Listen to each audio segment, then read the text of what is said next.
Bapak Ibu Jemaat yang dikasihi Tuhan, pada bulan Mei kita bersama GKJ Manes Renggo akan menerima sakramen perjamuan kudus reguler. Sebelum itu bersama-sama kita menerima roti dan anggur dalam meja perjamuan itu, mari kita menguji diri kita sendiri dalam pendadaran. Mari kita mohon bimbingan Tuhan, mari kita berdoa. Tuhan, mengucap syukur atas kasih kemurahan Tuhan di tengah-tengah kehidupan kami sehari-hari. Hingga saat ini kami boleh mengkhususkan waktu kami untuk pengujian diri, menyambut roti dan anggur yang akan kami terima dalam meja perjamuan di bulan Mei nanti.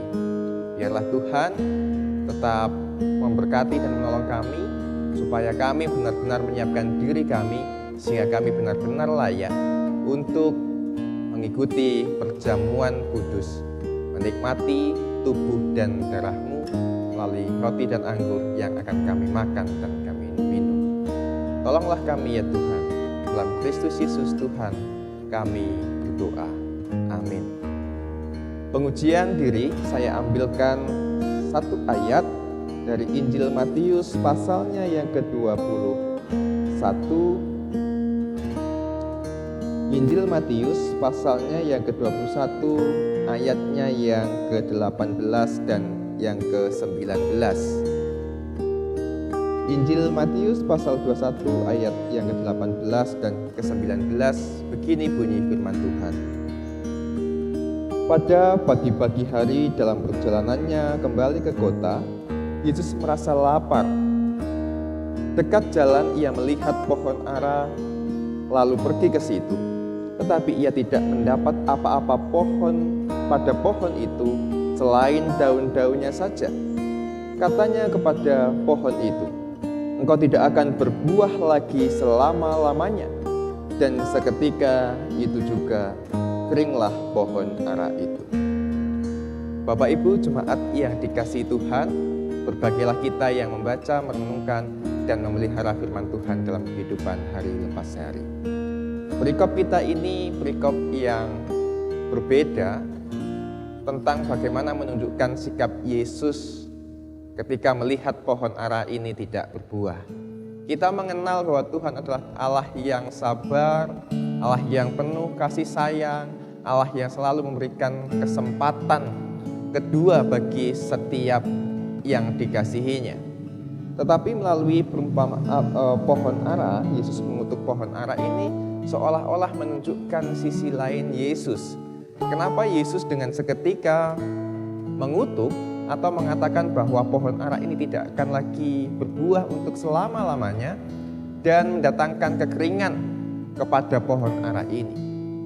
Apa yang dilakukan Yesus ini bukanlah menunjukkan atau tidak menunjukkan bahwa Yesus sedang marah, Yesus sedang kecewa karena tidak mendapatkan apa-apa pada pohon ini, tetapi ini menunjukkan bahwa Yesus adalah Tuhan kita, Tuhan yang mengenal kita bukan dari tempat yang jauh.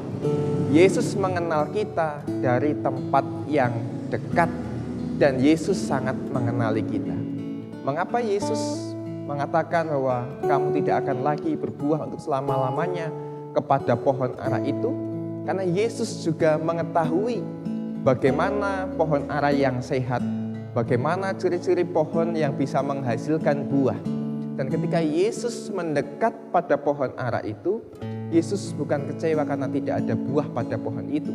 Tetapi Yesus mengatakan karena Yesus tahu bahwa pohon ini tidak lagi sehat, pohon ini tidak akan lagi menghasilkan buah. Maka lebih baik pohon ini akan menjadi kering dan akan ditanamkan pohon yang baru, supaya pohon ini bisa menghasilkan buahnya. Kenapa? Karena buah pohon ara ini adalah buah yang bisa dinikmati oleh siapa saja. Buah yang bisa dinikmati oleh para pejalan atau pelaku perjalanan dari kota satu ke kota yang lain. Ketika mendatang lapar, mungkin buahnya ini bisa menjadi penunda lapar, pengganjal perut, atau mungkin bisa mengenyangkan. Maka dari itu, ketika Tuhan mengutuk, menyatakan bahwa buah pohon ara ini tidak akan lagi berbuah, bukan karena Yesus marah, tapi Yesus sangat mengenal pohon itu. Yesus sangat mengenal kita. Oleh sebab itu, marilah kita ketika akan masuk dalam meja perjamuan ini, kita jangan menutupi dosa dan kesalahan, jangan menutupi kelemahan-kelemahan kita. Karena Tuhan itu Tuhan yang senantiasa dekat dengan kita. Tuhan yang senantiasa mengetahui isi terdalam dari hati kita. Bahkan mungkin kesombongan yang kita sembunyikan pun Tuhan akan mengetahuinya. Dosa-dosa yang tersembunyi pun Tuhan mengetahuinya. Oleh sebab itu, sebelum bersama kita menerima roti dan anggur dalam meja perjamuan ini, kita benar-benar mengakui dosa kelemahan kita, kesombongan-kesombongan kita. Kita merendahkan diri dan hati kita di hadapan Tuhan. Biarlah Tuhan yang melayakkan kita untuk menerima roti dan anggur, menerima tubuh dan darahnya sebagai keselamatan kita. Amin. Mari kita berdoa. Engkau Tuhan adalah Tuhan Allah yang dekat dengan kami. Engkau mengetahui setiap isi hati kami. Hal-hal yang tersembunyi yang tidak dapat dilihat oleh manusia, Engkau mengetahuinya.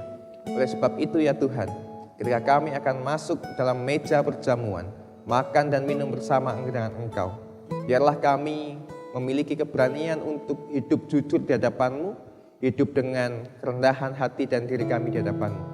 Biarlah di tengah kerendahan hati dan diri kami, Engkau akan melayakkan kami untuk masuk dalam meja perjamuan, menerima roti dan anggur, menikmati tubuh dan darah.